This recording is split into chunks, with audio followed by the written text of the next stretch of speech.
Karad Taswade MIDC मध्ये chemical कंपनीत भीषण स्फोट, परिसर हादरला, नागरिकांत भीती. कराड तालुक्यातील तासवडे MIDC परिसरात आज सकाळी एका केमिकल कंपनीत झालेल्या भीषण स्फोटामुळे संपूर्ण परिसर हादरून गेला.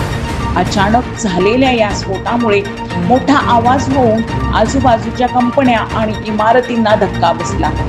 स्फोटची तीव्रता इतकी मोठी होती की परिसरातील अनेक इमारतीच्या काचा फुटल्या. सकाळच्या सुमारास घडलेल्या या घटनेमुळे नागरिक आणि कामगारांमध्ये भीतीचे वातावरण निर्माण झाले. अनेक कामगार घाबरून अस्ताव्यस्त पळत सुटले. काही काळ परिसरात गोंधळाचे वातावरण निर्माण झाले होते. घटनेची माहिती मिळताच स्थानिक पोलीस प्रशासन तात्काळ घटनास्थळी दाखल झाले असून पंचनामा करण्याचे काम सुरू आहे.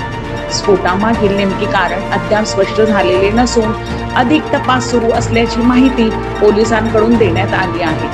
दरम्यान या घटनेमुळे तासवडे MIDC परिसरात दहशतीचे वातावरण निर्माण झाले असून नागरिकांनी सुरक्षिततेबाबत चिंता व्यक्त केली आहे. सातारा प्रतिनिधी प्रवीण नवघरे यांचा रिपोर्ट.